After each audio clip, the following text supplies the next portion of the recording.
Welcome again to another Let's Talk with the Doc. I'm excited to be here as always. And I'm even more excited tonight because I have with me Dr. Shirnett Matthews, and she is going to talk to us about health, things to do, and it's going to make it clear that you can do it if you are purposeful and determined.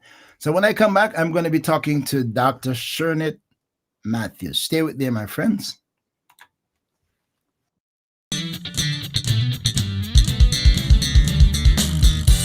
ORB Ministry presents Let's Talk with the Doc.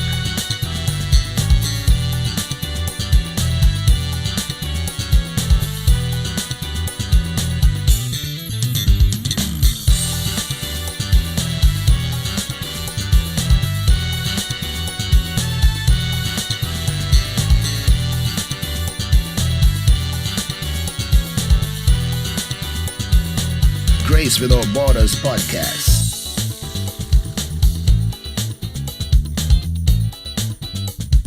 A thought for you. Ask Pastor. And a whole lot more. You never know what's next or who will join the conversation.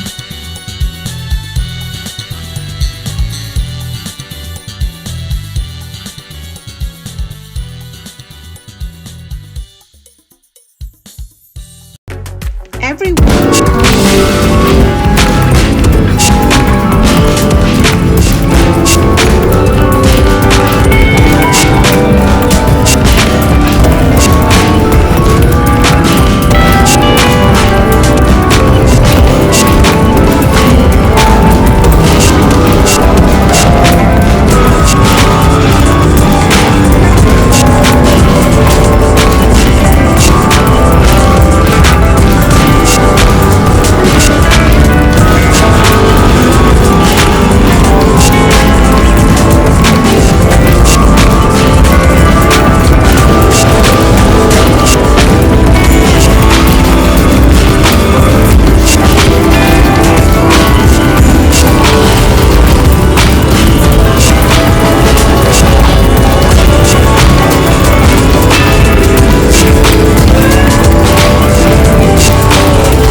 surgery. Right. Precisely. Precisely. Okay, my friends, I am excited to have Dr. Shirnett Matthews with me tonight, and she's gonna share with you some slides on how to take care of your health and to prove to you that you can actually do it because it is not as hard as sometimes we think. And some Right. simple things that we do can make tremendous difference in our lives and the lives of our families. So invite your friends, give your friends a call and share this with somebody. Tell them that the doctor, not the doc like me, the real medical doctor, not a PhD, an MD, is online tonight. So it's a PhD with an MD. So I am covered with the MD tonight. So invite your friends to join us so they can become part of the slide. And if you can't see the slides, we're gonna share them. If you can't see them because you're on your phone, listen carefully because she's gonna take you through them slide by slide. Let me know when you're ready, Doc, and we're gonna start share slides. Ready to go. You're ready to go. All right. Here we go, my friends. Slide number 1, and she'll tell you what it is as we move on. All right. So the topic that we're going to talk about tonight is healthy living, and it can be done. There are certain steps that we need to do to take care of ourselves on a daily basis. Life is what you make it, and it is important what you put in your body because it does affect you down the road, and it affects how long you live and how you take care of yourself. So hopefully tonight, as we talk a little bit about some things that are under your control to make decisions about how you live so you can have longevity, that will help you make decisions in the future and make your future brighter because you'll live better and stronger. Next slide. So the key thing I want you to remember that health is, the definition of it is a state of complete physical, mental, and social well-being, and not merely the absence of disease or infirmity. So people will say, okay, so I have a chronic illness, I have high blood pressure, I may have diabetes, I'm not healthy. Well, health is where you are. You make the best of your situation. So chronic illnesses, we can't really change them once you've been diagnosed with high blood pressure, diabetes. That's a diagnosis that you have. Can you get rid of it? Yes, there are certain things that we can do that will change those things, but those kind of diagnoses kind of follow you through life. So health is kind of where you are. You start where you are, okay? And then kind of build from there. Next slide. We're gonna go to but something that you said there, as you said it, I remember you saying that at the presentation that that we don't get rid of these things once it's set. Right. Once it gets there set in our system, we can't get rid of it no matter what we do or take, unless there's a miracle. We know miracles still happen, but the best thing to do is to avoid those things, to be aware of them, to take steps before we are really diagnosed and now we got to get treatment for them. All right, my friends, we're talking to Dr. Matthews. So let's go back to the slides. Next slide, here we go. All right, so healthy living practices or lifestyle changes that you need to make has to do with certain things that you have control over. That's why it can be done. Having a balanced diet, maintaining a healthy weight, exercising regularly, managing stress. Hard thing to do, but it can be done.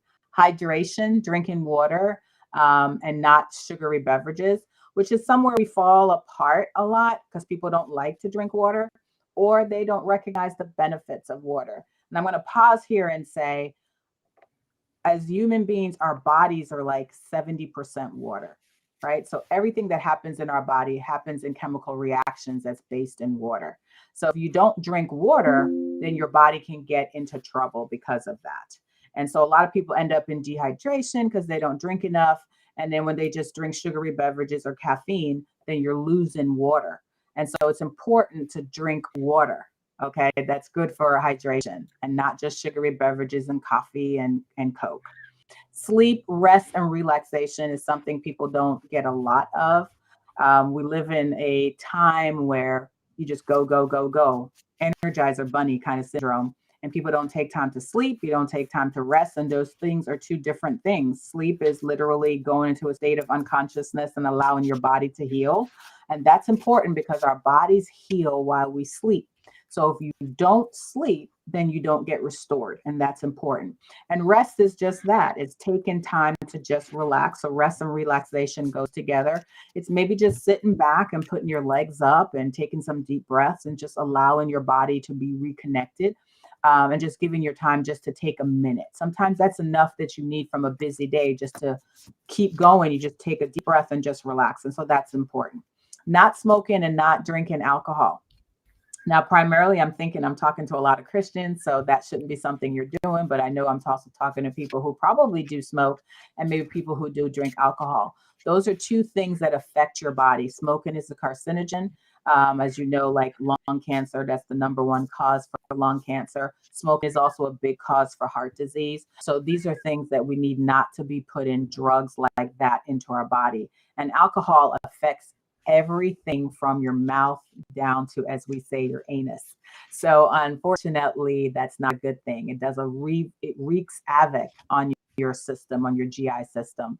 And so that's where we could see people developing head and neck cancer. They can develop esophageal cancers. They can develop stomach cancers. All of those things are affected by alcohol. So it's not good to have any of those things in your diet. Quick to get rid of. Next slide, please. All right, so I'm popping in between slides just for my little input in there. So that means you're saying, Doc, that it, like, for me, who is a victim of not resting enough, not sleeping enough, and that's been like for decades. You're saying, if Mhm. when I come in and if I just fall back in my chair, relax for a minute, close my eyes, and don't do anything, that has high beneficial values. Yes, very high benefits. Just taking a minute just to give yourself a time just to restore your body and just to connect with your breathing. We'll say take some deep breaths and just kind of connect with your breathing. Try to listen to your heartbeat. It does a lot Mm. to calm your system down, and that's very, very important. It does enough to make your blood pressure go down. And so you're not internally causing a lot of damage in your body. You're just kind of calming down for the moment. It resets your mind, Mm. just to quiet your mind, the anxiety and the stress. All of that is going to be helpful for you. So even those few minutes is just going to be good just to reset your body a little bit. That's interesting because I think maybe that is helping me, and I didn't even know that is helping me, because I find that I'm in my chair and I'm just like, oh my God, I'm just tired right now. Just lean back in Yeah. the chair and get a few minutes. Thank you for that. That will help a lot. Yes. So this slide tells us about what are the top 5 leading causes of death in the United States. And this is data from 2022. Now, heart disease has not changed for probably over a decade now. Heart disease is the number one killer in the United States and probably in other countries as well, for both men and women. And you could see it causes about 700,000 deaths per year. So the major contributors to heart disease is high blood pressure, obesity, diabetes, and high cholesterol. Notice that all four of those things we have control over. We can control high blood pressure. It's not genetic, it's mostly environmental and the foods we eat and the things that we do. Obesity, that's a lecture all by itself. Diabetes, the same, and high cholesterol. All of that has to do with the foods that we eat and the choices that we make. Cancer, many people are like, oh, but you can't prevent cancer. You can decrease the risk of developing cancer, and you probably can prevent some cancers just by the choices that we make. And if we want to recognize that among African Americans, we're 25% more likely to die from cancer than Caucasians. And there are multiple reasons for that. And a lot of it is that African Americans tend not to go to the doctor on a regular basis, whether that be because of cultural issues or it may just simply be because of lack of access, lack of knowledge. So those things are affecting us. So being diagnosed later with cancer, of course, you have less choices to make, and of course, the death rate is higher.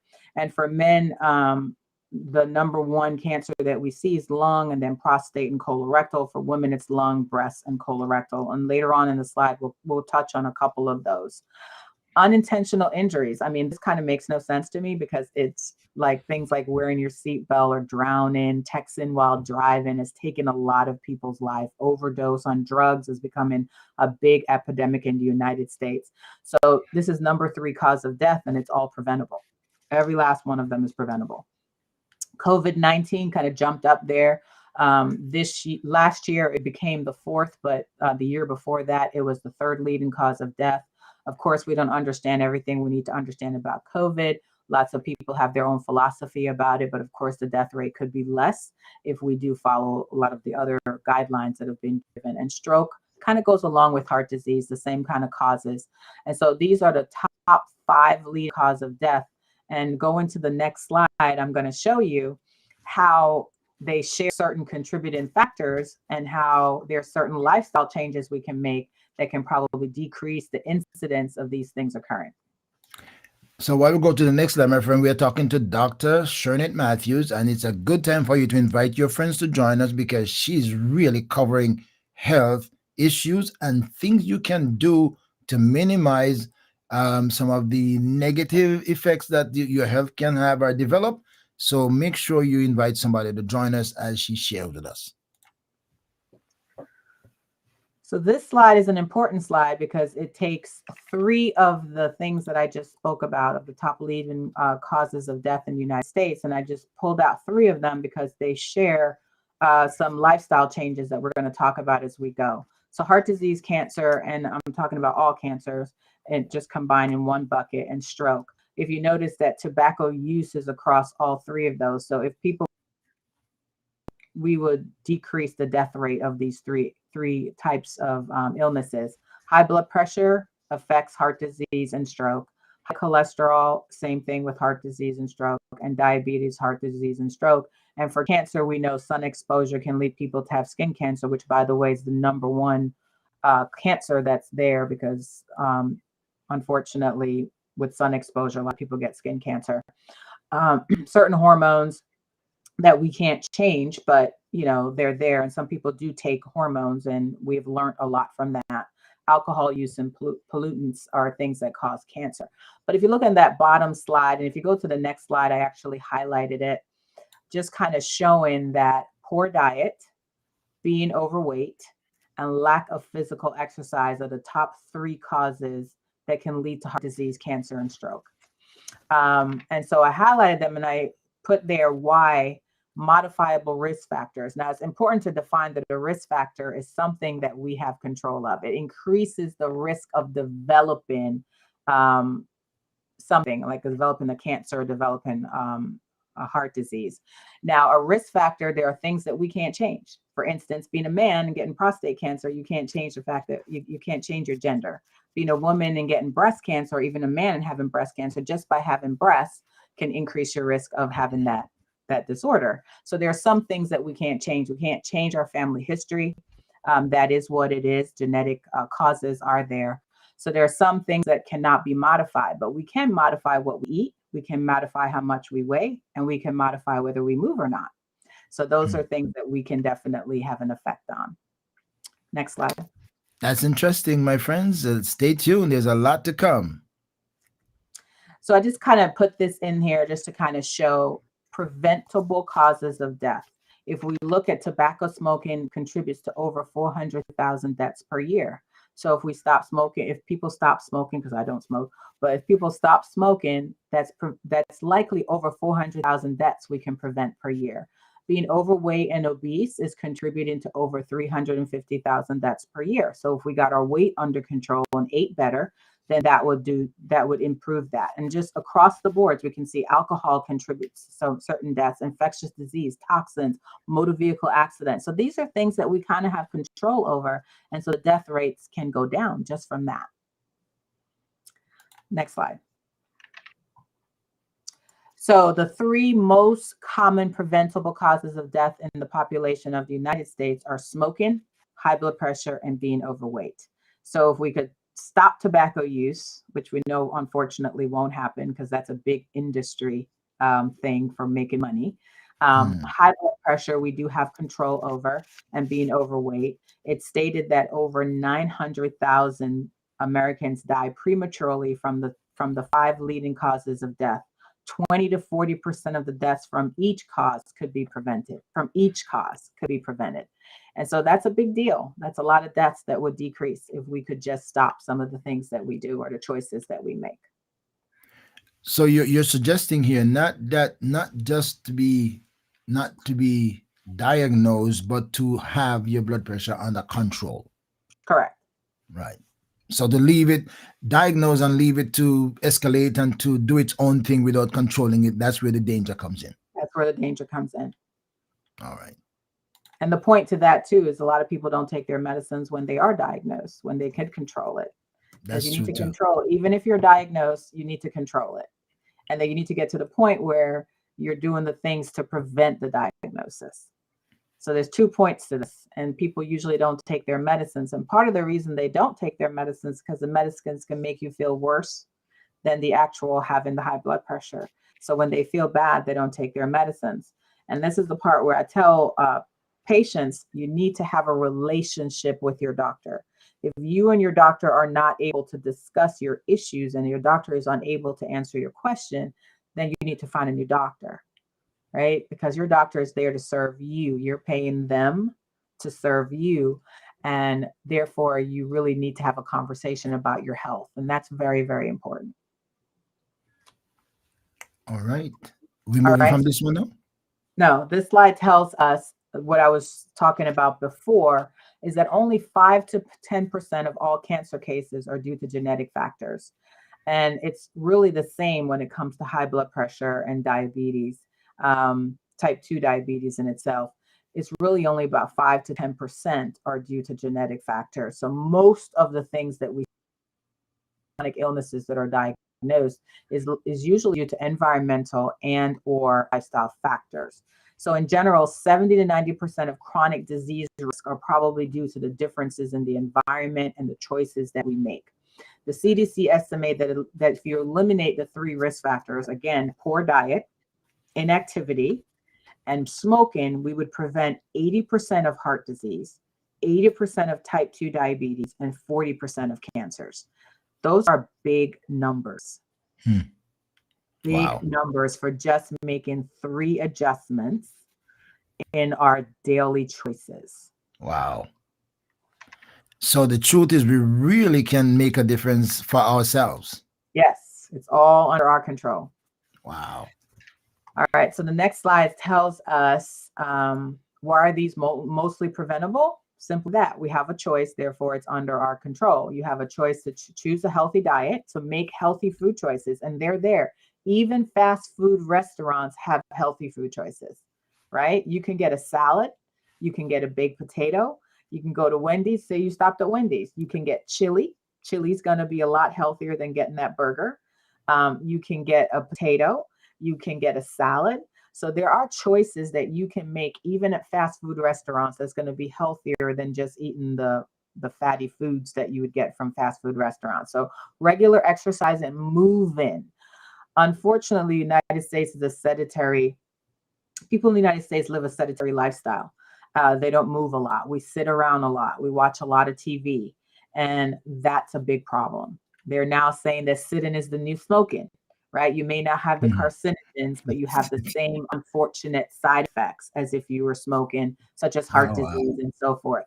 So we need to get up and move, and we're not a nation that moves. We get in a car, we sit, and nobody wants to move. Maintaining a healthy weight, that's very important.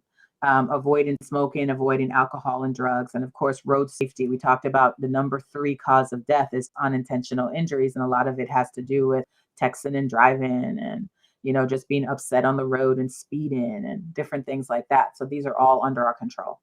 So that's a good point. I said so. I'm just hearing this that sitting is the new smoking. Hmm. Yep. My wife actually asked a question here. What about cancer? Do you think some of it is due to the environment? Yes. Some cancers are due to the environment. Take, for instance, lung cancer. We are now seeing an increased rate of lung cancer among non-smokers. And so they're wondering if it's things like radon or different sort of chemicals that are in the soil, that are in foods, that may be in your house, that may be contributing to people developing lung cancer that are not smokers. And it doesn't even mean people who are exposed to secondhand smoking, because we can Mm. even pull those out of the group. But we're especially seeing an increased risk among young people and among women. And so that's still being investigated, but a lot of it is pointing to more environmental causes. And of course, there may be some genetic predisposition that we are not even aware of. We're developing new things or learning new things every year, every day, about cancer, about the body. So I'm sure there's some genetic mutation that we don't know about. But right now, we do recognize there's a lot of environmental things that are occurring. And then we're also seeing a correlation between chronic illnesses like diabetes and obesity with certain cancers. And so that's also an issue. So if we control diabetes and we control obesities, we're going to see some of these cancers go down. Very interesting, my friends. I'm talking to, and talk, just in case you're just joining us, you don't know what the doctor looks like. Here she is, Dr. Shirnett Matthews. She's giving us the guidelines tonight, and I'm just delighted to have her. And I hope that we are taking it as we receive it. All right. So stay with us and invite your friends to join us, because these are really, really good instructions that, and these are things that we can manage. These are things that we can manage in a lot of it. So let's go. All right, you can skip down to the slide about high blood pressure, because I think some of those slides are a little redundant and I kind of spoke a little bit about them. So I want to just talk a little bit about high blood pressure, and this is probably the only slide that I have on that, just to kind of talk about it. High blood pressure is a silent killer. And when we say that, what we mean is that for most people, there are no symptoms. So that means the vessel changes, as changes in the blood vessel, and those changes are occurring, whether it be by the things we talked about, smoking or a poor diet. And when we say poor diet, it's because you're laying down cholesterol, you're laying down fat inside the blood vessels, and the diameter is starting to get narrowed. And as the diameter of the blood vessel get narrow, it's harder for the blood to move through the blood vessels. And so everything is constricted and the blood pressure goes up. Normal blood pressure needs to be about 130/80. And once you're above those two numbers, you can have high blood pressure. And once your high blood pressure goes up, it increases the risk of heart disease. And so that's a big deal. So there are a lot of people walking around with high blood pressure who are undiagnosed. And so with you being undiagnosed, the damage is occurring in multiple organs. Key organs that get affected by blood pressure are the eyes, the kidneys, and the brain. And it's the reason high blood pressure can cause a stroke. High blood pressure can cause blindness. High blood pressure can cause kidney failure. All right. And it has to do with the force of the blood that goes to these organs through the vessels. And of course, what's being deposited inside of these organs. So it's important to have the blood pressure controlled, because it puts strain on the heart, puts strain on the kidneys, puts strain on the eyes. And that's what I was talking about before. Once the damage is done to these organs, they cannot be undone. Once you've damaged your eyes, we can't go backwards. Once you've damaged your heart, you can't go backwards. Once you've damaged the kidney, you can't go backwards. So it's important to take care of things before we get to damage. That's why it's important to control the blood pressure. All right, all right. There was a question asked here: how much exercise do we need each day? I was seeing. I wanted to see if we can get to the end and have some questions asked. If Okay. you can take a note of those questions, and Right. then we can maybe ask them later on, so we can speed through the slides. Right. Write your questions down. We maybe get a segment where we're gonna have some questions answered. All right. Great. All right. Next slide. All right. I just want to remind everybody that February is Heart Disease Awareness Month. And I always encourage people in their churches to have even 15 minutes where someone talks about this, simply because it is the number one killer. 1 in 3 adults are currently living with heart disease, but also 1 in 3 die from heart disease. And I want to point out the toothbrush and the tooth over there, because people don't realize that your dental hygiene is important, that heart disease can be caused from not taking care of your teeth. All right. So it's important. It's recommended that you get your teeth cleaned twice a year. All right. Because what happens is the bacteria that is hiding in the gums that's causing gingivitis, and the bacteria that's between your teeth causing cavity, can break off and go into blood vessels and get deposited into the heart valves. And it can lead to something called endocarditis, which is inflammation of the lining of the heart. And that can increase the risk of developing heart disease. So something as simple as keeping your teeth clean is important. That is incredible. That is just incredible. I've heard them say that time and again, but but you explained that so simple that cavity could just break off. You swallow it and it's gone to the wrong place, and Right. it creates a problem. The bacteria that's creating the cavity. Yeah. Wow, that's Yeah. amazing. That is incredible. That is incredible. Yep. This just reiterates that 1 in every 3 deaths is from heart disease and stroke. So it's important to recognize what's killing people. People think about cancer, everybody gets worried and they get crazed because they got diagnosed with cancer. But cancer, I think it's like 1 in 38. Well, this is 1 in 3. And people don't recognize that. Thank you, Lady Greenaway. We're all we are learning together here. Yeah, I tell you, I didn't know how it did it, but I heard that it does it, but I didn't know just as simple as that it does it. Yes. So, number one killer, 80% of heart disease can be prevented through lifestyle changes and preventive measures. 2 out of 3 women have heart disease. So that simply put in, if you put 100 women in a room and you count off by twos, 2 women out of, so if you count off by 2, so that's about 50 women in that room. Half of the women in that room will have heart disease, or at least develop it over their lifetime. That's a high number. It's a high number. Is there any rationale for the difference between the male and the female, or the male is worse? Which one is it? They're about the same. About the But same. women, Okay. women went on record. The reason why February, Heart Disease Awareness Month, and the women in the red dress is because women went unrecognized because they presented with atypical symptoms. So what happened is a woman would show up in the emergency room and she may have indigestion, or she's complaining that, she's having bloating or having some issues with her stomach. And they would just treat them for just a reflux or something of that nature. And women would go home and die because they present with atypical symptoms. The common symptoms of having like a heart attack is, you have the chest pressure, you have the pain, you have the radiation of pain down your left arm typically. Women don't always present with those classical symptoms. And so because of that, they would not be treated for an impending heart attack, and they would go home and they would die from heart attacks and heart disease. And so that's why that whole awareness has come about, and it's pushed forward, women more so, but men and women, it's equal. It's 1 in 3. My friends, again, we're talking to Dr. Shirnett Matthews. She's a radiation oncologist. She was an RN before, so she climbed up the ladder because she likes to take care of people, especially women.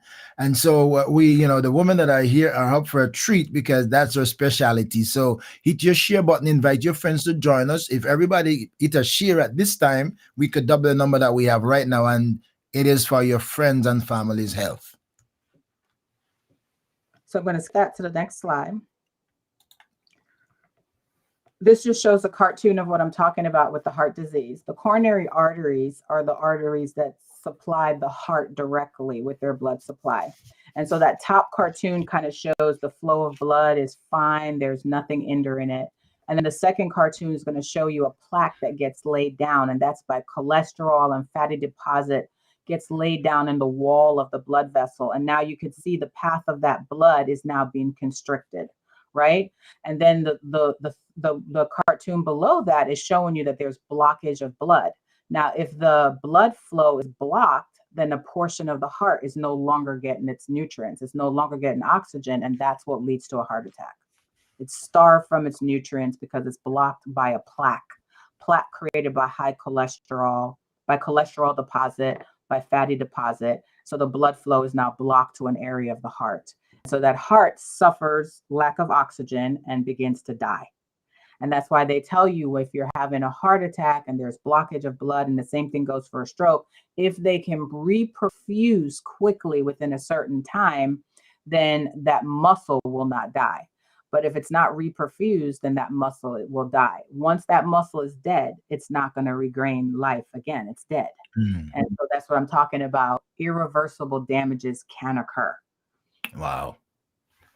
So, I'm growing up. One of what we always hear is a ounce of prevent is better than a pound of cure. Correct. Correct. And this kind of shows it again in kind of a cartoon, the same sort of idea. The picture that says artery with plaque buildup kind of shows the vessels on the outside of the heart. So the heart's about the size of a fist. So that's the heart that you're looking at right there. And it kind of highlights one of the coronary arteries and how that plaque can build up in the coronary artery. And then wherever that coronary artery is supplying that portion of the heart will die if it doesn't get blood and if it doesn't get reperfused in a certain time period. All right, moving on up the ladder. Now there is a cartoon there. I don't know if you can click on it. You won't because you have a different slide, but that was just a cartoon that showed how the blood flow goes. So the next one kind of shows exactly what I was talking about. So that purple area, the blood supply is cut off by that plaque that no longer allows the blood to flow through it. So the yellow part's the plaque and the red part's the blood that's now blocked. And then the purple part on the heart is now dead. If it's reperfused in a short period of time, it'll go back to working. But if it doesn't, then it will just die. And that's it. So I'm just curious here because so now you're saying the damage to the heart and that purple section down there, that can get worse. Well, it can get worse to the point where it dies. Yeah. And it dies, and then what happens? Then that is that heart attack comes from that, or what happens? Right, that's part of the heart attack. So it's basically a dead muscle that's not going to work anymore, and that's why bypass surgery comes into place because now they have to bypass to reperfuse areas. But that portion of the heart that dies will no longer function. So that's like gangrene. Well, I guess you could look at it that way, but it's not that bad because it doesn't get infected or anything like that. It just doesn't work. It just died. Yeah. It doesn't work. So the heart doesn't beat as well as it used to. That portion of the heart is no longer participating in pumping. So the contraction is not what it used to be. Correct. I'm learning here, my friends. All right, we can skip that part. We kind of talked about that a little bit. And so this one says, how do I lower my risk of heart disease? So getting a yearly physical. So first of all, you need to know you have a problem to fix it. So you need to know your blood pressure. You need to get tested for diabetes. So your doctor they run at what's called a hemoglobin A1C with your yearly physical. So you should know your numbers. Get your cholesterol, your triglyceride level checks. These are the conversations you need to have with your doctors. What's normal? What's abnormal? Where do I fall? What do I do to fix this? And along with your family history, if your family history, they have high cholesterol as part of their genetic makeup, then there's certain things that you need to do. Maintaining a healthy weight, knowing what your body mass index is and where that falls on the scope of what's healthy and what's not healthy. And of course, finding healthy ways to cope with stress. Stress is a big deal. It increases what's called cortisol in your body. Cortisol, unfortunately, allows you to lay down certain fats and so forth in different parts of your body that's not good for you. And of course, staying fit, exercising. Someone was asking the question, how often should you exercise? At least 4 times per week for a minimum of 30 minutes. And I just want to pause here about exercise. Exercise should get your heart rate up. You should exert some energy. You should get a little sweaty. You shouldn't be able to carry on a conversation. The best exercise out there is walking. You don't have to pay for it, and it works your entire body. But now people walk with their phones and they have conversations and they're leisurely walking. Their heart rate doesn't go up. Well, that's not exercise. Let's take it to leisure walk. All right. And leisure walks are good because it decreases your stress. But if you're going to exercise, you should not be able to carry on a conversation comfortably. All right. You should feel a little out of breath and you should push yourself a little bit to be a little out of breath so that you can actually burn some calories and you can exercise your muscles. So that's the important thing about exercising. So you have to step it up. You have to step it up and swing the arms, arms and step it up, right? Yep. All right. Move a little bit, not just leisurely. All All right. right. And so I was going to transition a little bit to talk about some cancers. And the reason I'm doing this at the end, you're going to realize that everything is the same. We kind of talked about that in the beginning, that they all share three factors, and then the same solution is going to affect everything. So, as I talked about before, the top five cancers affecting Americans is skin cancer, lung cancer, prostate, breast, and colorectal. All right. And I'm going to give you just a quick lesson about cancer and what that means. Next slide. So basically, a cancer cell is a cell that's gone out of control. Our body goes through normal division and cells turn over every single day. And if a cell is damaged, the body knows that, and that cell is taken out of commission. And that's called programmed cell death. God has created a way for us to get rid of things that are not following the normal way. And so that's the normal way of getting rid of a damaged or an old cell. But sometimes those cells don't follow that pathway and they go out of control and they continue to grow. Damaged cells grow out of control if they're not destroyed and they do not follow the normal signals of the body. All right. Next slide. Now, those damaged cells can be what we call benign or malignant. Benign meaning that they're not cancerous, but it's an overgrowth of cells, or they're malignant. And malignant means that it's bad in the sense of it's an invasive cancer that's looking to take over your body. And that's how cancer growth happens. So in that cartoon, the brown cells on the third panel over or abnormal cells multiplying, but you notice that they haven't crossed down into the other tissue. So those are benign. They may grow and they may push on each other, but they're not going to invade the body and cause death. And then the other cartoon is showing that malignant cells are growing down into the tissue, and you could see the the blood vessels starting to grow up into them because they release factors because they want to get their own blood supply. Because a cancer cell wants to live, it wants to take over your body, and it Hmm. wants to invade. All right, invasive. Next slide. So the cancer cell really don't want to die. No, It's looking for survival. correct. And it's using your body as its host to survive. Wow. Somebody asked a quick question: how long after exercise it takes to bring your heart rate down to normal? How long after? It depends on how much you've been exercising, And, I but it mean, usually only takes 5 to 10 minutes or so once you're taking slow, deep breaths. And once you've done vigorous exercise, you should probably walk for a few minutes just to make your blood pressure and your heart rate comes down. All all right. right.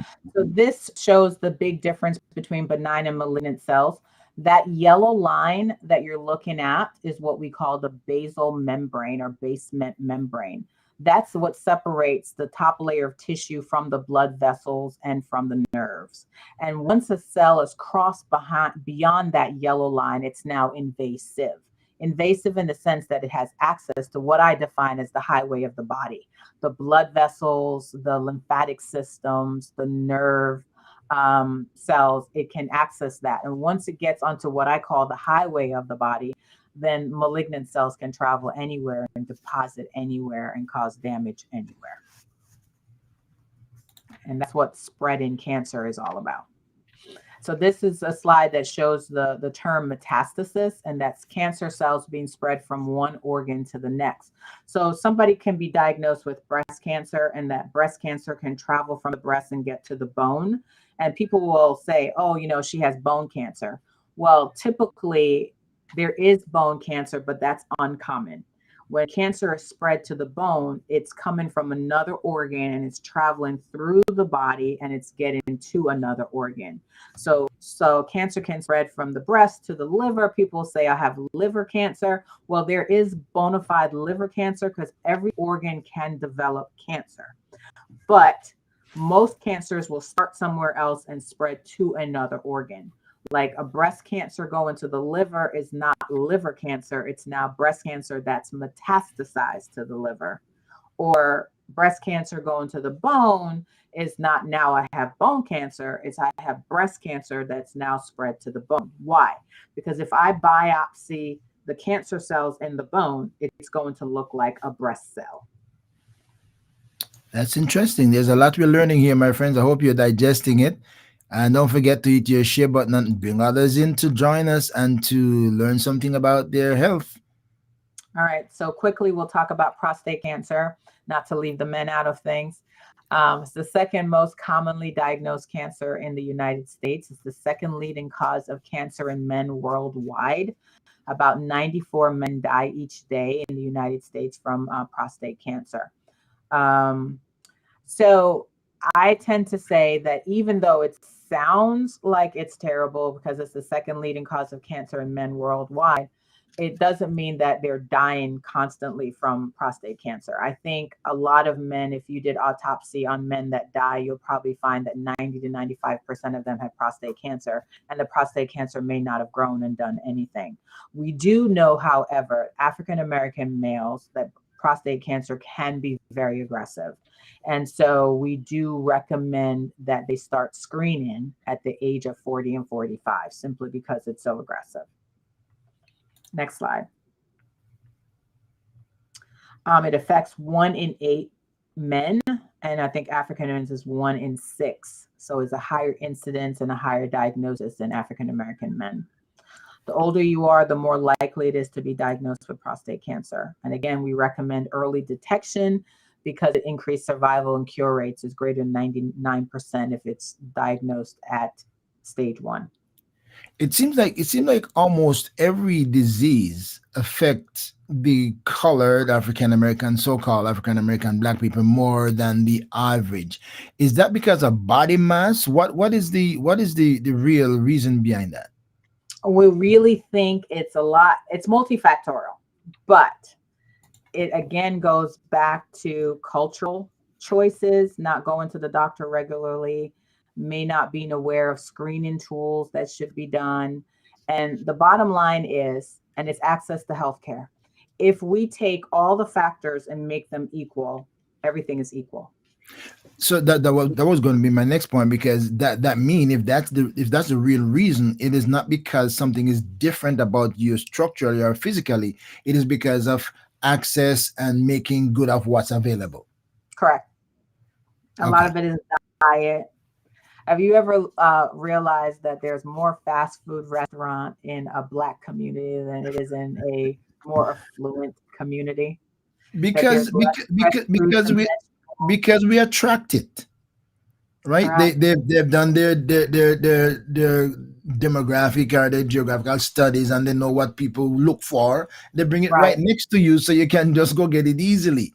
So Precisely. because of our own gullibleness and don't want to go to the process of preparing something good to eat, they just Right. help kill us, and we are Right. making we are helping them to kill us. Correct. And you make a very good point. People are not cooking at home anymore.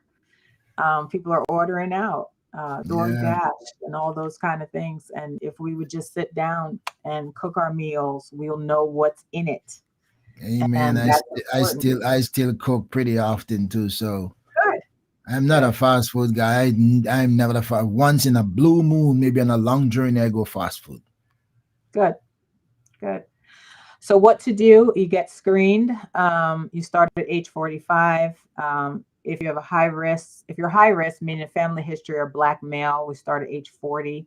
There's a blood test that's done. It's called a prostate specific antigen. It's a substance that made by the prostate. So they'll check your blood. If they find it and it's over a certain level, which is about 4, then they will start looking for prostate cancer and do biopsies early. So again, I want to point out race is a big deal when it comes to risk factors. Of course, we can't change that risk factor, but we can't change as we get older. We can't change our family history, but we can have changed our obesity and their body mass index. And look at the exercise part that I wrote in the box. I'm sorry. Can you look at the next slide? You want to go backwards or forward? I think it's forward. Nope, backwards then. Backwards. Okay. So that's the this one. That one. Yeah. Okay.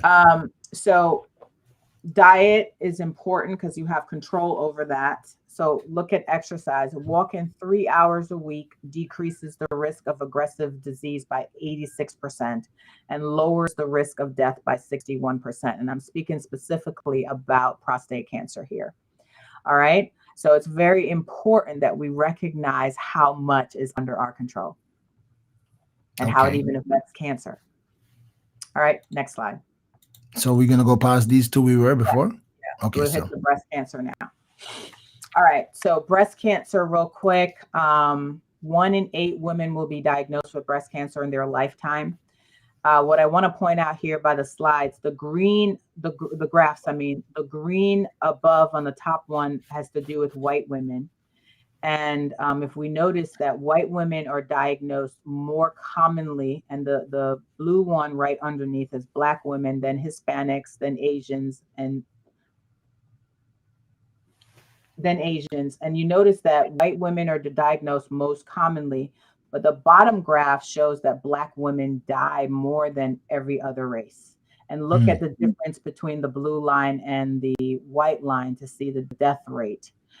And again, multifactorial, but has to do with the same factors that we talked about before. Access to healthcare, not getting screening tools done, diet, all those different things affect. They are now looking at the fact that Black women are diagnosed with one of the more aggressive type of breast cancer, and they're looking at genetics now to see if that has a play in that. That has not come out yet in literature to support that as yet fully, but that's something that they are looking at. But Black women have a higher death rate, 40% more likely than Caucasian women to die from breast cancer, diagnosed with more advanced disease, and some with more aggressive disease. But again, studies have looked at that. If we can control all the factors, then stage for stage, survival is the same. that is the good news. So Yeah, we are not to stay back and blame our genetic makeup or our ethnic background. That is not the real factor, right? That's not the real factor. It's because of our lifestyle and our negligence, and sometimes because of poverty as well. But sometimes correct. what we spend the money on, we could have spent it on something else that would be health benefit. All right. So, quick question, and it's always good to change up the way your, discussion.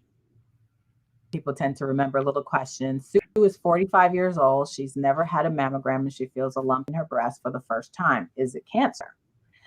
And most people will say, yeah, something is wrong. Something is wrong. But I want to know that 80% of lumps are not cancer.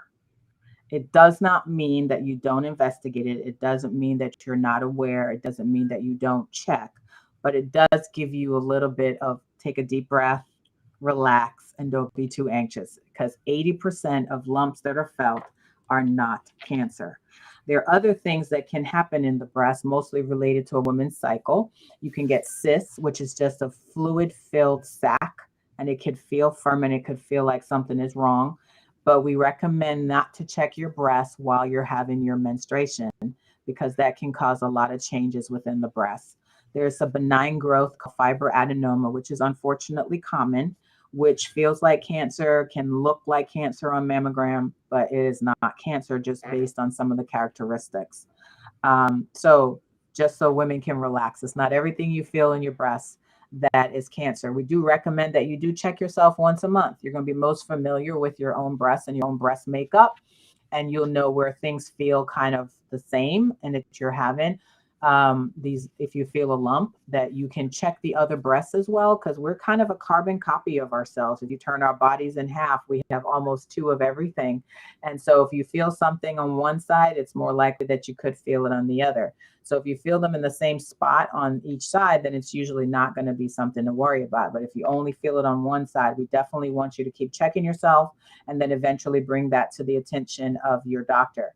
If you're at the age to get a mammogram and you've never had a mammogram, then that's the time to get one. And we do recommend yearly mammograms starting at the age of 40. All right. All right. So that slide just kind of said what I just went through. So the next one. All right. So if you have abnormal findings, you need to be examined by your doctor. You need to get a mammogram. Mammogram is the recommended screening tool for breast cancer. Mammograms have shown to decrease mortality by 30%. So it is important to get your mammograms done, which is something, again, that African Americans do not do. We do not get mammograms done. Nobody likes to feel the pressure on their breast, so they turn around and they don't do it. But it is something, I say, a little bit of distress is worth your life. Mm, So it's good to get good that. thought. Good thought. Good thought. So a mammogram is the most effective way of detecting breast cancer early. So we do recommend that. Mammograms detect cancer before they can be felt. It's seen like calcifications in the breast.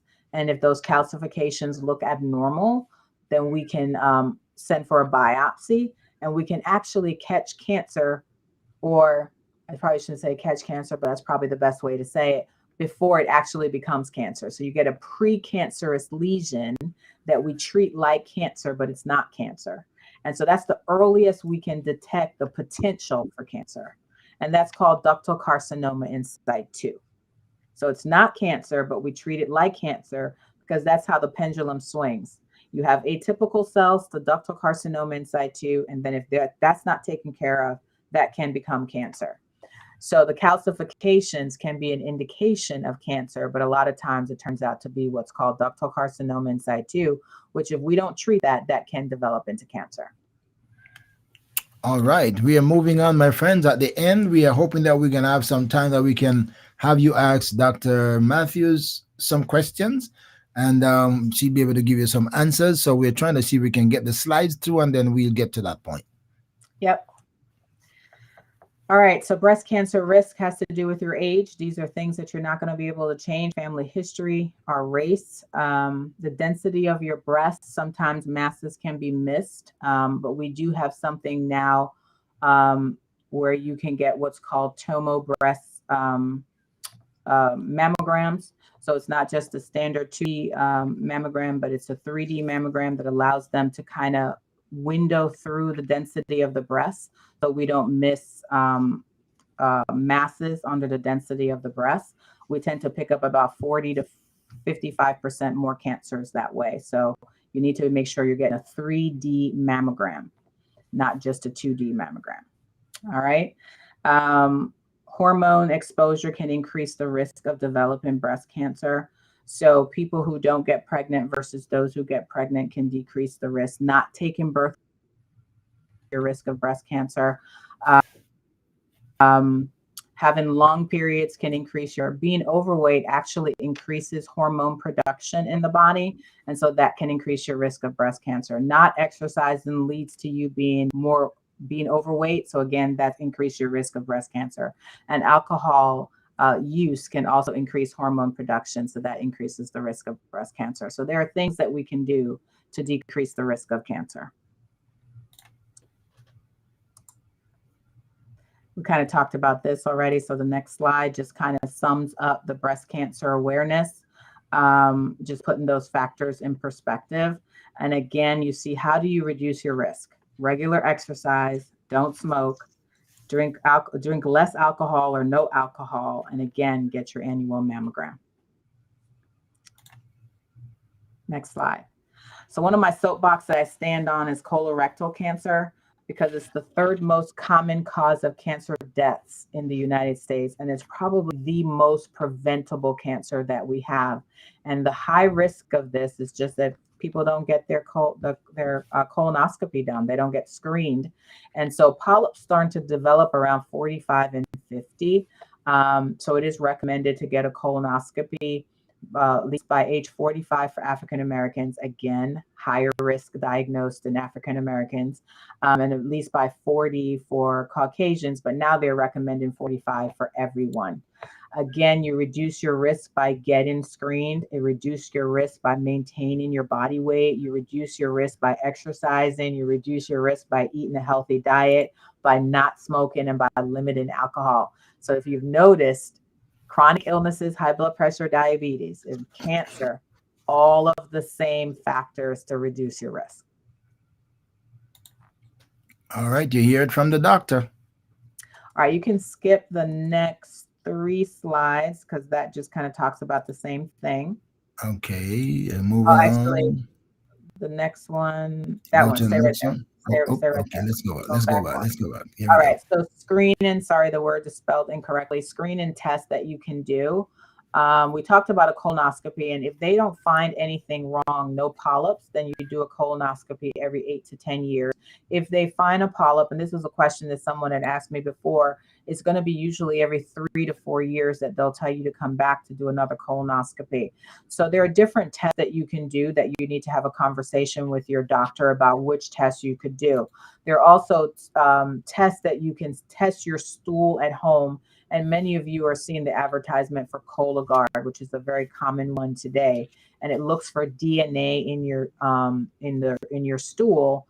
And if that DNA is present, then they'll work you up for cancer. So not everybody has to get a colonoscopy. It depends on your risk. And that's a discussion between you and your doctor. Somebody asked a question here is if the 3D mammogram available all over the United States? It is. It is. Now, some insurances, not all insurance covers the 3D mammogram. You may have to pay an extra $75 depending on your insurance. More and more insurances are covering it simply because of the usefulness of it. But it is really worth that extra $75 to get the 3D mammogram, or $50, whatever it is your insurance is charging for it, because it really does increase detection rate. All right. All right, so this just gives you a little cartoon again about what a colonoscopy is and what happens. So it is a tube that they put in through the anus that goes up around to the right side and looks all through the colon. If they see a polyp, which is in that cartoon at the top on the left, my left anyway, that's a polyp. They basically just cut that polyp away. Typically, cancer goes from the bottom of the polyp up into the wall of the colon. So if they cut that polyp away and there's cancer in the bottom part of it, then it's gone, right? But if that polyp sits there for years and just sits there, the cancer is going to grow up into the wall of the colon, and now you have full-blown colonoscopy that requires surgical resection, may require chemotherapy, may require some radiation. And so that's why it's important to get your colonoscopy in a timely fashion. Oh, man. All right, so cancer screening, just to give you a little takeaway, for breast mammograms yearly starting at age 40 and up. If you have a history of breast cancer, you need to start at least 10 years earlier than the family member that was diagnosed. So if someone was diagnosed at age 40, then close relatives to that person need to start at age 30 with their mammograms and or ultrasound. Prostate cancer, we recommend the blood test being done at age 45. Of course, if there's a family history, it may be done earlier. Then there's cervical cancer, which I'm not going to talk about, and that's a pelvic exam and a pap smear that should be done yearly. Colorectal cancer, we talked about colonoscopy age 45 and up. Lung cancer, didn't really talk about that, but there's now a screening tool, which is a low dose CAT scan that can be done on people who are smokers. So it's only for smokers, and usually between the ages of 55 and 80, who have a long history of smoking, that they will recommend this scan for. Okay, next slide.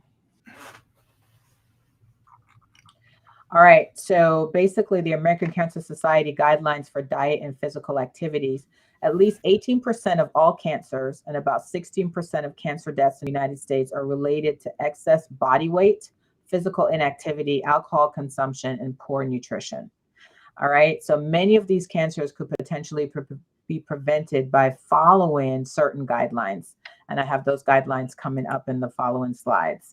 So this may answer a lot of questions that may come up, but the American Cancer Society recommends, and that's the next slide we're going to, that you need to keep your weight within a healthy range and avoid gaining a lot of weight as you get older.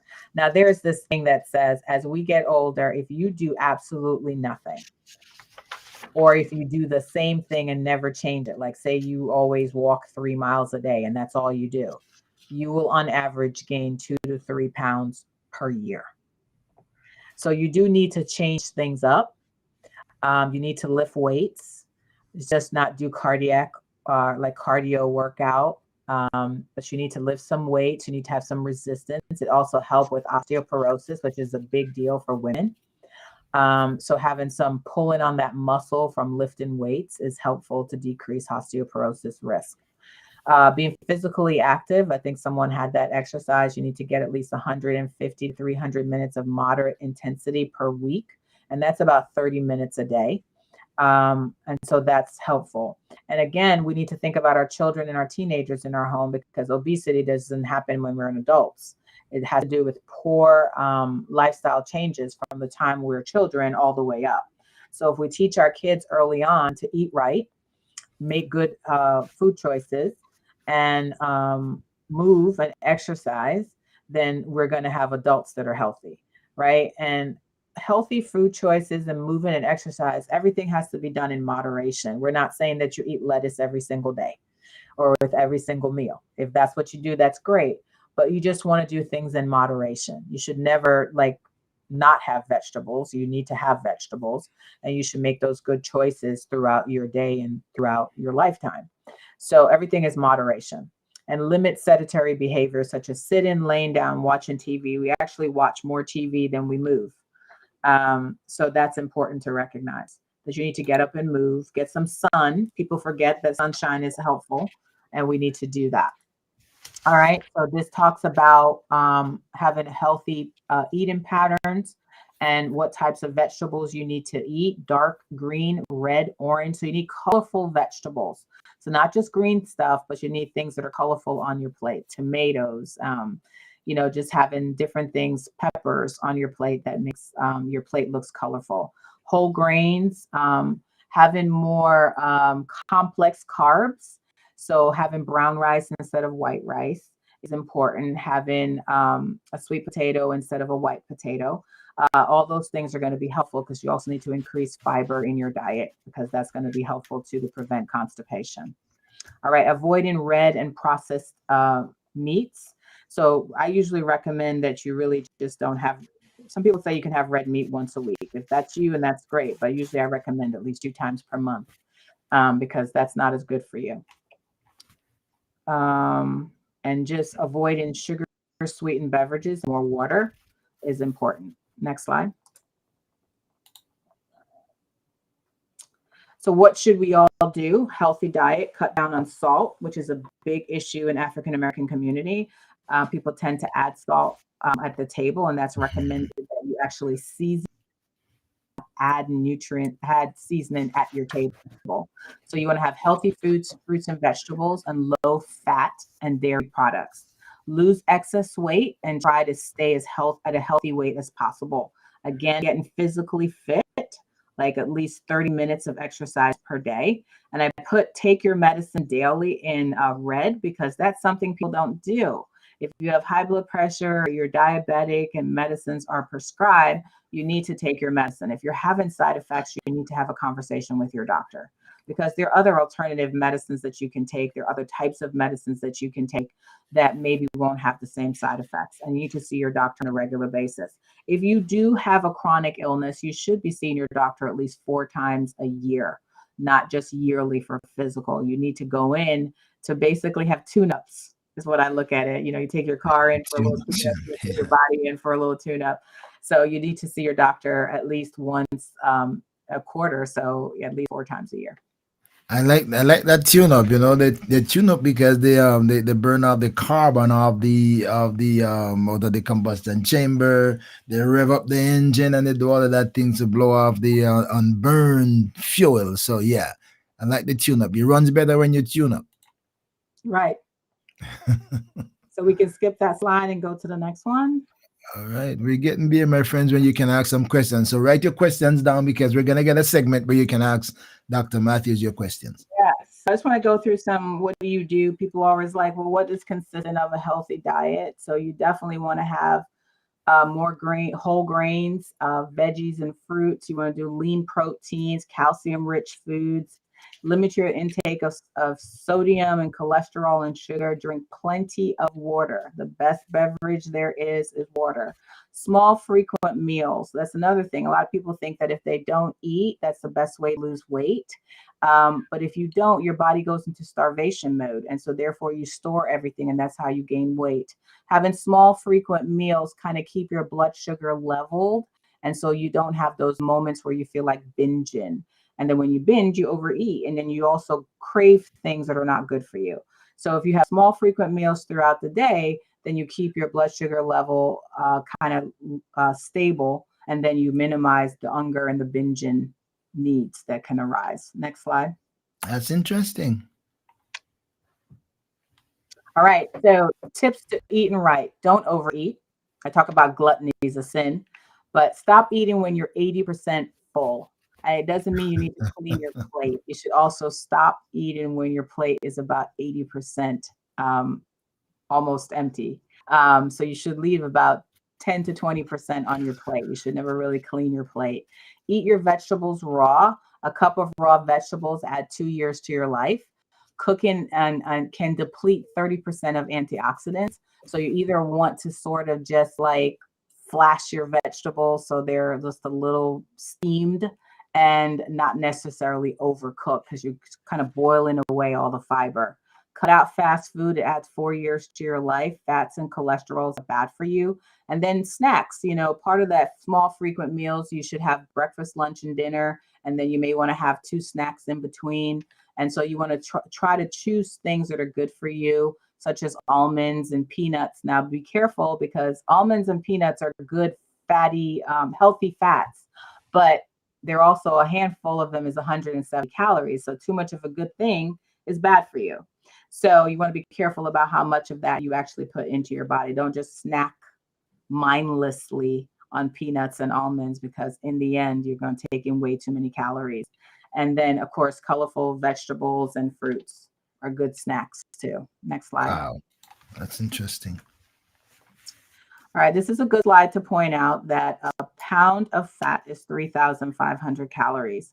So if you are a person that needs to lose weight, you want to try to take in less than 3,500 calories in 7 days. So you basically either want to burn 500 calories a day or take in less than 500 calories a day, or do a combination of the two, where you do 250 less and you burn 250 calories. But somehow to lose a pound, you need to get rid of 3,500 calories in a week. All right. The recommendation is to lose 2 to 4 pounds per week if you want to lose weight, and not more than that. More than that is unhealthy. That means you're missing out nutrients in your body. Someone says, "Oh, Lord, help us." So that's something you just want to pay attention. This seems simple, but of course, there are a lot of other factors into this, because as we get older and as we get into menopause, it's not as easy to lose weight. So this is not calories in actually equals calories out. There's certain things that are going to be a little different, but this is kind of a rough estimate of how things need to be done. I Next think slide. oh Lord help us is a psychological thing right there, because it looked like a drastic change, right? If we're doing this gradually, it doesn't become so painful. But to look like falling off a cliff right now. Right. Yeah, remember we said moderation, right? Do things in Yeah. moderation. Rome was not built in a day. You didn't gain weight overnight, so you got to take time to lose it. All right, so maintaining a healthy weight will reduce your risk of chronic disease, and that's what this is all about. If you're maintaining a healthy weight, that means you are moving and you're paying attention to what you're eating, and one good turn ends up deserving another. So when you start taking good care of yourself, you will automatically continue to do it. So it decreases heart disease, it decreases stroke, it decreases high blood pressure, it decreases diabetes, it decreases arthritis. A lot of people are having knee pains and hip pains and pain in their ankles. And that has to do with carrying around way too much weight. Our body was not meant to carry around a lot of weight. And so these joints are under a lot of pressure, and therefore we have a lot of problems. And then, of course, high cholesterol and cancer. All of these things can be decreased with making having a healthier weight. And then you can start to feel better. Your quality of life will go up. Life expectancy will go up, because obesity causes over 400,000 deaths per year. And that's 400,000 deaths that are preventable if we can maintain a healthy weight. All right. And know your BMI, your body mass index, is an indirect measure of your excess fat. There are a lot of apps on your phone that you can go in and just type in calculate body mass index, and that will give you the app, and you just put the information. It asks for your age and your height and your weight, and it will tell you, it'll spit out a number. If it's between 18 and 25, that's normal. If it's between 25 and 30, you're overweight. And if it's over 30, then you're in the obesity range. And so you know what you need to do. All right, next slide. All right, so moving. All right, we talked about this already. Walking is probably one of the best exercise. So how much should you walk? The recommendation is probably 5 miles to maintain a healthy weight, and that's about 10,000 steps per day. The average American only takes about 2,500 steps per day. Does that tell you why we're in trouble? And so you would have to build up on that intentionally. Now, it doesn't mean that you go out there and start walking and just try to get up to 10,000, because you're not going to feel good. You want to slowly increase, maybe add 5 minutes a week, and then continue to add an extra 5 minutes. If you want to use walking as a way to lose weight, you need to get between 12,000 and 14,000 steps per day. And that will help you automatically start to lose some weight. So you have a lot of apps out there. You have apps on your phone that you can measure your walk-in. People have their smartwatch today. You can buy a pedometer and clip it on your hips. There are different things that you can do to measure your walk-in. And like I said, walk-in is one of the best exercises out there. Yes, of course, now it's becoming wintertime, and it's closer to wintertime, and it's harder to get out in the cold. But I know where I live, and probably in some places that you live, malls are open early. You can go indoors and you can walk. That's the time if you want to do a gym membership. Wintertime is the time to do that. But summer and spring and everywhere else, walking outside is good, because again, you get some sunshine. All right. Great Next job. slide. Great job. All right. Get your questions down, my friend. Get your questions down. We're gonna have a segment where you can ask Dr. Matthews some questions. All right. I just want to point out about the rest and sleep and how important it is. This little cartoon just tells you that sleep deprivation has a negative effect on our health. It impairs your cognition. You don't think as well. You have higher levels of anxiety. It increases your risk for stroke, because the body never really calms down, and anxiety increases our blood pressure. It increases your risk of diabetes. Again, it increases cortisol release, which is a form of steroids. And so that leads to a lot of release of different things in your body. It increases your risk of cancer. It increases the risk of heart disease. It actually causes you to gain weight. When you are sleep deprived, you tend to eat more comfort foods. You tend to tend to drink caffeine. You tend to drink a lot of things that are not good for you. And so therefore you gain weight. So it is very important to recognize that sleep deprivation has a negative impact on your health. All right. Wow. Next slide. All right. So how much sleep should you get? Well, that's relative for different people, but on average, they think you should get about at least 6 hours of sleep. All right, less than that can be detrimental to you and can increase the risk of heart disease by 48%. 15% people can develop stroke. And actually, with mental clarity and even Alzheimer's, they're finding that, getting enough sleep is going to be helpful for you. So, this country's always been, go, go, go, go, go. And people, I know when I was in school, it used to be a badge of honor to pull an all-nighter, right? And you come to realize now that that's probably not the best thing to do. Probably going to bed and getting up early was probably the better thing to do. So sleep does the body good. Now people fight it, but you really need to get your sleep. Next slide. All right, we are on the close of the slides. That one, you can skip that one and just go to What I mentioned, the word moderation, small changes. So if you're on the way to any kind of lifestyle changes, you want to make small changes. Don't decide to do everything all at once because you will fail. All right. It's very hard to make these lifestyle changes. So you want to incorporate at least one thing. And statistically, it takes 21 days to break a bad habit. It takes 21 days to create a new habit.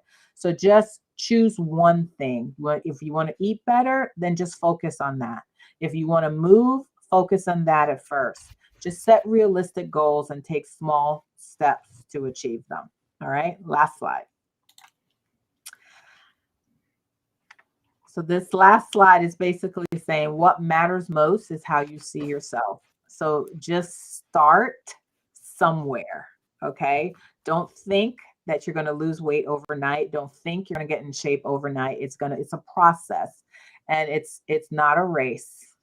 All right. It's not a race. It's a slow and steady thing. So you just have to take your time. So take control. That's important. And take control of who you are and what you do, and you will achieve it.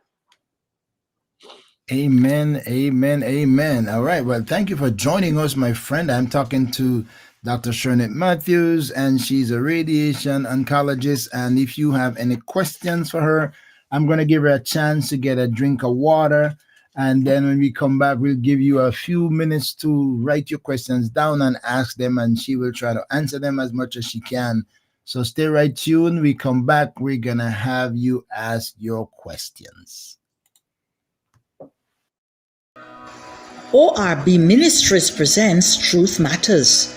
Join the Truth Matters panel for discussion on issues of the times with host Dr. Orville Beckford Sr. and his panel consisting of Bishop Ishmael Charles, Reverend Joycelyn Barnett, Minister Ava Samuels, Minister Kevin Johnson, Dr. Danette Ming, Bishop Anthony Campbell, and Pastor Shelley Antoni. Nothing is off limits for discussion.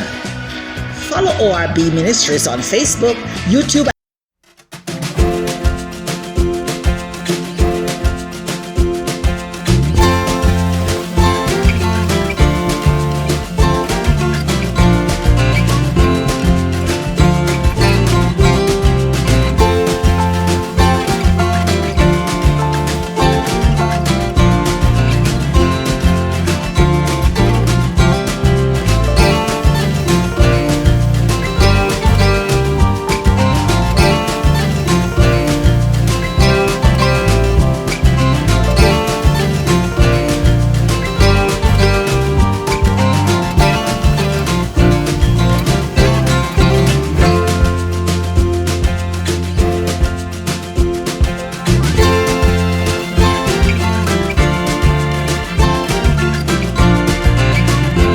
And here is the first question that we pop on the screen. Wait, we're going to get that on the screen. You're going to have to write it, answer it again. Now we got to get it on screen.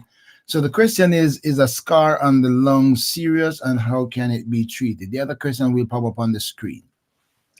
Okay. A scar on the lung is not necessarily serious. We can get scars in our lungs from many things.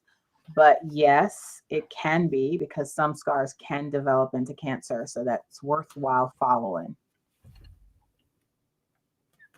All right, that's one question. Anybody else have a question? You can type it in. Dr. Matthews is more than ready and able to respond to your questions if you have any questions. In the meanwhile, Dr. Matthews, I am so grateful for you joining us tonight. And I didn't think we would get you all those slides, but thank God some of them you said were redundant, so we can skip and move on. But those were a lot of slides. Those were a lot of slides and so much information.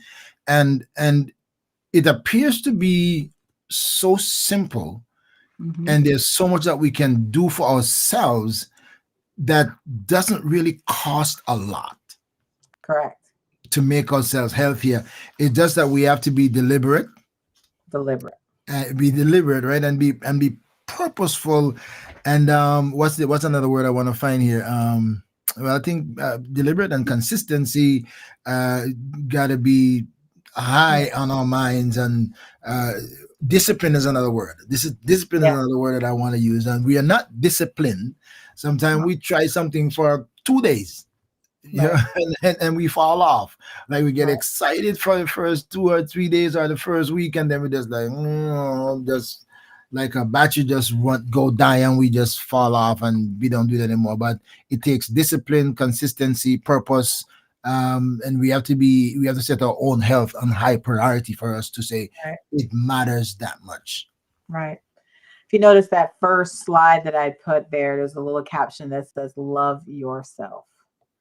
And that's Mm, really what it's all about. We have to love ourselves, and we have to be willing to love ourselves enough to take good care of ourselves. And I often tell my kids all the time, you're not a garbage can. You don't just throw everything inside of yourself. You really have to take care of yourself. And so it's very important because unfortunately life expectancy is decreasing. And for us right. to live longer and healthier lives, we have to do the right things. Right. So there's a question that was asked before the one that I posted that didn't come on the screen, and it Mhm. says, "How do you know how to count?" I think maybe your calories or to count out calories. I'm not sure how you Mhm. respond to that one, but Mhm. How do you know? It's probably more along the lines of how do you know how many calories you need to take in as a person? So again, that's one thing about having these smartphones. You can go in and put in for calorie counters or how much calories do you need to take in, and it'll actually pull up a formula, and you just fill out those answers, and it will give you how much calories you need to survive so daily. it We might have ways. it might question your age, your height, and different things, and All of then those things come into play, how much you weigh now and all that. right. Then what's nice about these apps is it'll tell you after that, and it'll say, well, what's your weight now? And it'll give you your calories that you're probably taking in. And they'll say, what weight do you want to be? And it'll tell you how many calories you need to be taken in. So that Okay. difference will help you to lose weight. So if you're anorexic, you can say, oh, you got to build up on something, and if you have too much, say cut back. Yes, and that's a good point to make. There are people who are underweight and they think, oh, they're healthy. But being underweight has its own issues. And it's not good to be underweight. You just need to be within that right weight for your height and for your frame. And some people genetically are thin, and that's Right. okay. But if you are intentionally underweight, you probably do need to work on gaining some weight. What are some of the benefits or the negatives if you're like deliberately too thin? I mean, not just like genetic, I can't help it. I eat all the things that some people like do everything and they're just not changing. But there's some people like deliberately don't eat or starve themselves just that they could stay thin. Oh, if you're starving yourself so you can stay thin, again, the body needs certain things to stay alive. We need certain nutrients for all of the chemical reactors in our bodies to need certain for our heart to be healthy. We need certain nutrients for all the organs in our body to function. And if you're not giving your body what it needs, and all the chemical breakdowns, the irons and the sodiums and the potassium, then you're creating havoc, your bone loss. Your body will take what it needs. It'll pull it from the bones, it'll pull it from different things. And so you're ending up with a lot of disease processes that you don't know. And you can't fight anything off, and you're going to be always sick. You said something earlier in the presentation about, if I can recall, about uh like a disease moving and talk about, I think it was something to do with bone cancer. So it's like Right. the disease is trying to travel from one organ to the other. Is that something that you said? Can you elaborate a bit more on that if So cancer in itself, right? So unfortunately, when someone gets diagnosed with cancer, and I hear this all the time. Um, so say for a man, he's diagnosed with prostate cancer. Unfortunately, there's certain cancers that go to certain other organs. For instance, prostate cancer tends to go to the bone. If it's going to go to another organ, it'll travel to the bone. And so it travels through the bloodstream and then it gets into another organ. So people, if you talk to somebody who may have a cancer that went to the bone, they'll say, oh, I have bone cancer. Well, there is such a thing as bone cancer, but it's not common. So when someone says that to me, talking to me as an oncologist, I'll say, oh, but where did things start? And so they may tell me where the cancer started. Oh, I know I had breast cancer and now I have bone cancer. Well, it's not that you have bone cancer by definition, is you have metastatic disease. It means the breast cancer has traveled from the breast through parts of the body and now is taken up shop in another organ. So now you have breast cancer that's spread to the bone. Okay. So the question I was going to ask, you kind of answered. So I was thinking, it's not like it was just driving down the road through the bone to get to somewhere else, and then when it's gone, then it doesn't leave any residue or any effect behind. Wherever it travels, it leaves an effect there, trying to get to the next place. Correct. Potentially so. It may not show itself, but it could later. That's why a lot of times when someone has cancer that spread somewhere else, it's traveled. That's when chemotherapy is the drug of choice, because chemotherapy is going to go all through the body. Good thought. There's another question. And first of all, Lady Greenaway, we appreciate you joining us, and she's a wonderful reinforcement and reminder. We cannot hear it enough. Thanks to Dr. Matthews and ORB Ministries. And now she has, what about people that are looking for shortcuts and taking diabetic medication to lose weight?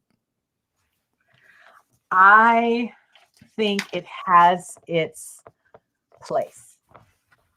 Just like weight loss surgery has its place. If you're at a point where you're causing end organ damage, meaning the heart is failing, the kidney is failing, and different things are happening, and you cannot lose weight the natural way, then taking these medicines makes sense. But these medicines have side effects, like Ozempic. There are some serious side effects that are occurring from this medicine, and it's occurring in people who didn't need to be taking these medicines in the first place. Meaning that it's a drug that's developed for diabetics, and they have the positive of having some weight loss that they may be struggling with. But there are people who are taking it that are just for the weight loss purposes, and they're having problems with their stomach. I have a friend who has lost her hair completely and is having issues and can't gain weight because her stomach stopped functioning, because she was on it for the right reasons. She was a diabetic, but ended up with these chronic illnesses. So it's not everything that sounds good is without its problems. And so unless there is a real serious reason not to choose the healthy way of losing weight or getting yourself in shape, I don't agree with taking all these other things that can cause potential side effects. So you might be trying to stop one thing, but you're developing some other things. Yeah. There's a question there. What's the lifespan, if you can respond to that? What's the lifespan when a person has multiple myeloma and because someone has just been diagnosed? That's a little hard to answer because everybody It depends, right? in a different way. So there are people who can live with multiple myeloma for a very long time, and there's unfortunately those who their treatments that are aggressive to get them there. So that's a very hard answering. Lifespan from cancer without knowing details is a very hard thing to do.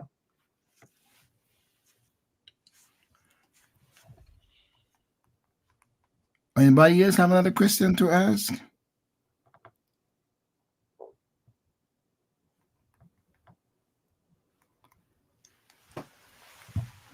I'm not seeing the question. Somebody asked a question, but it's not popping up here, so I'm not too sure where the question is going. So anybody else have another question you want to ask the doc before we tell her thank you for joining us tonight? You have your chance to do it right now.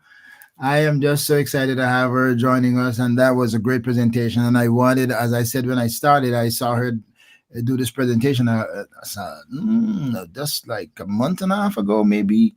And I thought it was really good. And I thought, yeah, if I could get her on the program to present this, do this presentation, it would have been beneficial to all of us. And I think just hearing it again helped me hearing it the second time. So there's a question that is not showing up on the screen that says, can blood pressure be reversed? I think the answer is yes, because lifestyle could change that. And, a lot of things could erase that, I think. Yes.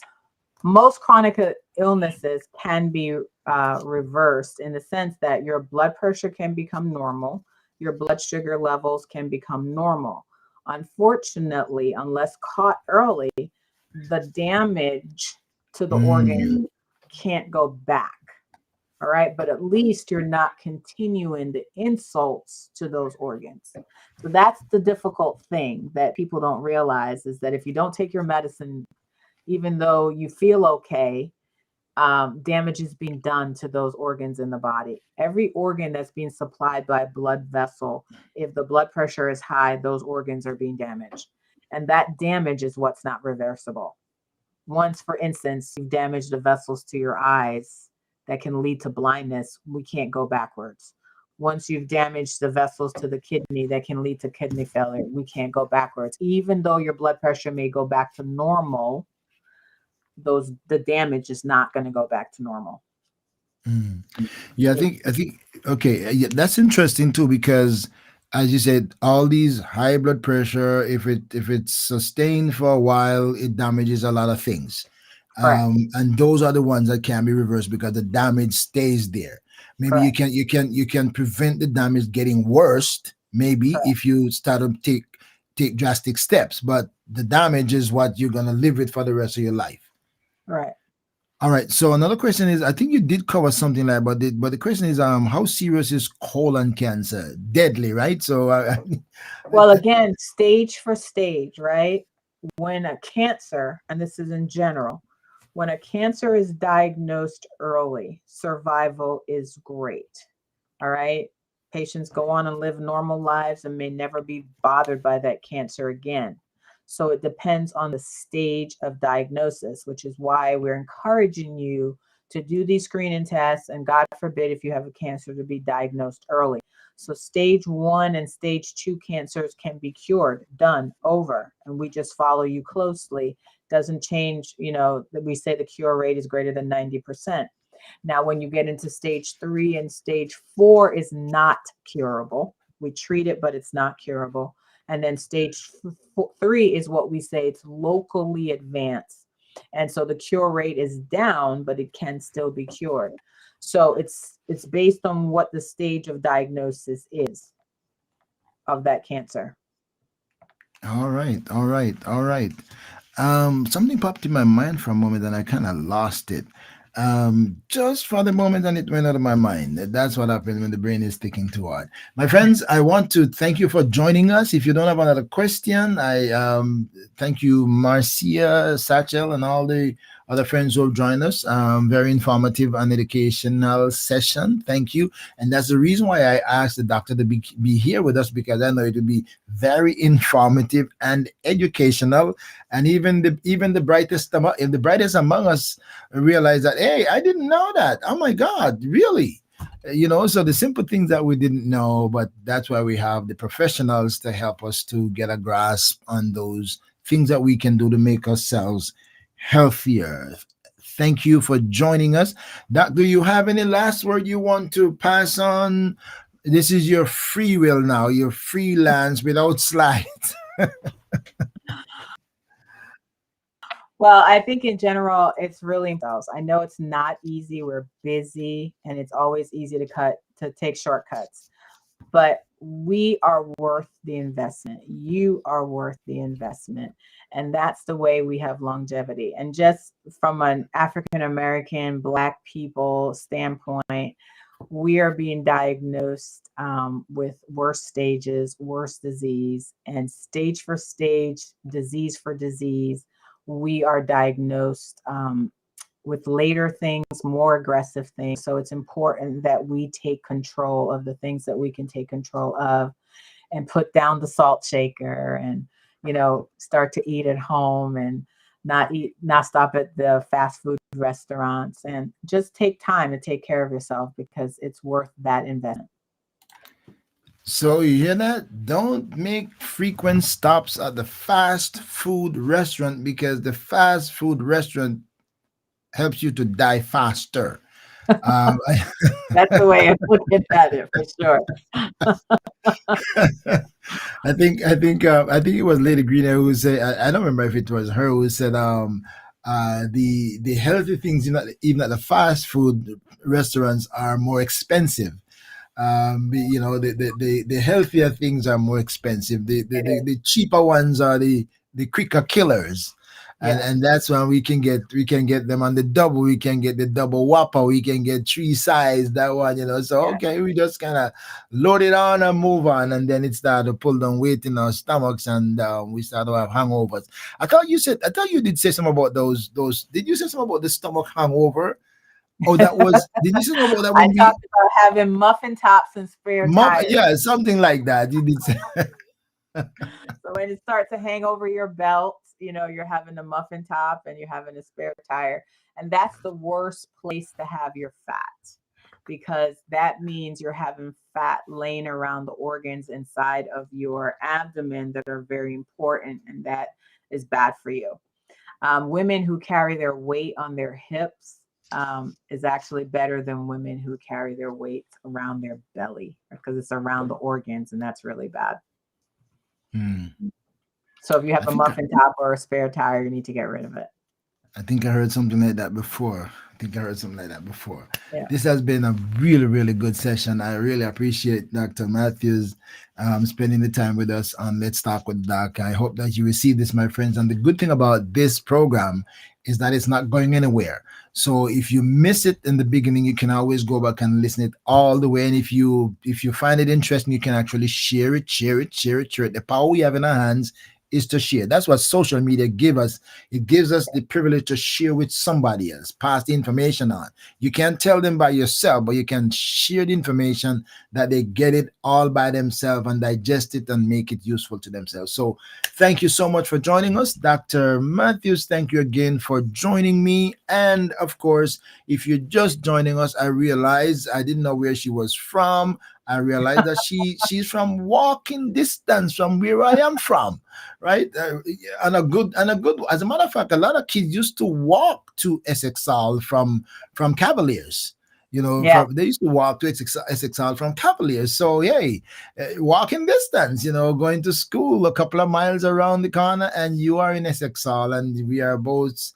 What do you call St. Andrewites? Is that a St. Andrewites? What do you call them from St. Andrew? Where? Oh, I don't know. and I know Claridonians that I know, but I don't remember what I know. And Westmoreleites, I didn't remember what St. Andrew. I didn't pay attention to my own parish. I don't know. I haven't heard that one. I have to check with my mom. I know. Thank you, my friends, for joining us. Yeah, I need to go back and look back and look at the Jamaican tradition if I can find out what you're called. I know we are Jamaicans, but from the parish, I don't know what they are. But anyway, thank you so much for joining me. I look forward to having you, and she will come back sometime in the future, my friend, and then we will hear and air her story. And she told me already that her story should be a fascinating one. That's when we're not going to talk medicine. We're going to talk how she journeyed and get to where she is to have this kind of level of skills and knowledge to share with us. All right. Until next time, I want to thank you for joining St. Andrews. No. It's not St. Andrews. No, I don't think it's St. Andrews. People call St. Andrews bad. It's bad language, bad English to say St. Andrews. All right, that's my thinking. I stand corrected on that. But thank you for joining me. God. All right, Dr. Beckford, thank you so much for having me. It's a pleasure. It is my pleasure to have you, my sister, my friend, doctor, and you're gonna stay fabulous. FYI, my fabulous cousin. Oh, so that's your cousin in there, and okay. All right. So somebody is showing ownership. All right. Hey, who wouldn't be proud to have her as their cousin? I would have been proud to have if she was my cousin as well. But I'm just proud that we're from the same parish, let alone she was my cousin, All right. God bless you, my friends. Thank you for joining. I'm going to see you again next time on Let's Talk with the Doc. And I look forward to seeing you. Stay connected. Make sure you follow me on Facebook, subscribe to my YouTube channel if you're on, and then stay connected. If you do TikTok, look for ORB Ministries, because we do take ministry everywhere God opens the door. Until next time, I will see you again on another Let's Talk with the Doc. Stay strong, stay safe, stay encouraged, stay inspired, and take care of your health. For as much as lies in your hand, it is in your power. There's something you can do. Do it for your good. Yeah. Doc, you're going to stay with me. We're going to get off like how we came on. So stay there with me. Okay, will do. Well, thank you for checking in on ORB Ministries. I trust that you will share with your friends, subscribe, hit the bell for notification, and stay tuned, because you never know what's next or who will join the conversation.